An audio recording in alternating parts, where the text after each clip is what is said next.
The first time I saw him, I thought Elijah was just another stranger passing through our dying town, someone who would demand a meal or shelter I could no longer offer. The famine had stripped away everything. Our fields were dust, our wells ran dry, and hope seemed like a distant memory.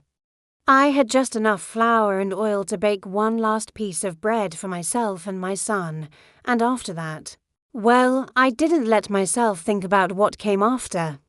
The prospect of death was easier to accept when you didn't dwell on it.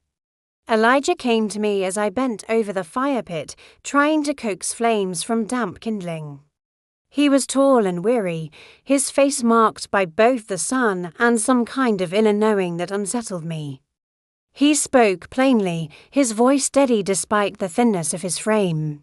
"Bring me a little water in a jar so I may have a drink," he said, and though it seemed cruel to ask for water in a land without rain, something in his tone compelled me to obey. As I turned to fetch it, he called after me, "And bring me a piece of bread." It was this second request that broke the walls I had built around my despair. I turned to him, my voice trembling with frustration and sorrow. "As surely as the Lord your God lives, I don't have any bread, only a handful of flour in a jar and a little olive oil in a jug. I am gathering a few sticks to take home and make a meal for myself and my son, that we may eat it and die." He didn't flinch at my words, nor did he try to comfort me. Instead, he said something that felt both absurd and impossible. "Don't be afraid. Go home and do as you have said. But first, make a small loaf of bread for me from what you have and bring it to me, and then make something for yourself and your son, for this is what the Lord, the God of Israel, says: the jar of flour will not be used up, and the jug of oil will not run dry until the day the Lord sends rain on the land." There was something about him, an unshakable certainty in his eyes that made me pause. His words sounded ridiculous, but what did I have to lose? If the man of God was wrong, I'd be no worse off than I already was. But if he was right, could it be true? Could his God, the God of Israel, really intervene in a land so far from his people? I walked back to my hut, hands trembling as I measured out the last of the flour and oil. I baked the bread in silence, my mind racing with doubts, fears, and a fragile hope I dared not name. When I brought the loaf to Elijah, he accepted it with a nod and quietly told me to see to myself and my son. And then the miracle began.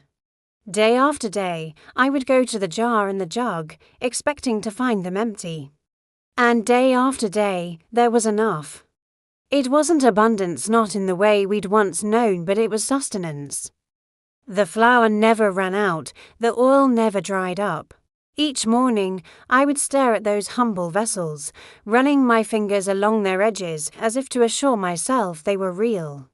I didn't understand it, but I didn't need to.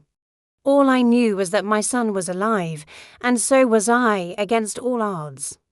At first, my faith was tentative. I marveled at the provision, but doubt whispered in the back of my mind. Was it temporary? Would it stop tomorrow?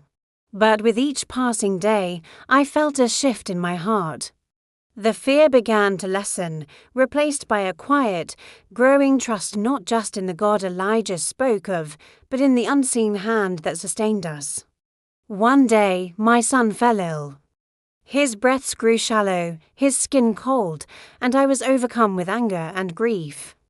"Why did you come here, man of God?" I demanded of Elijah. "Did you come to remind me of my sin and kill my son?" I had dared to hope, and now it felt as though that hope had been snatched away. But Elijah took my son in his arms and prayed over him with an intensity I had never seen before.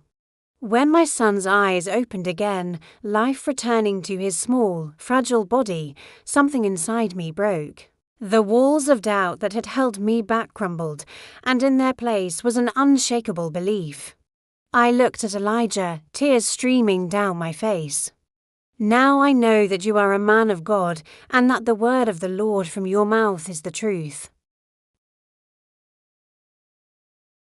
From that day forward, my faith was no longer based on what I saw, but on what I knew deep in my soul.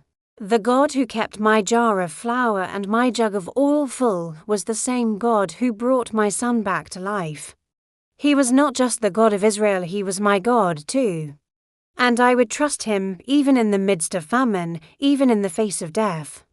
For I had seen the impossible, and I would never be the same.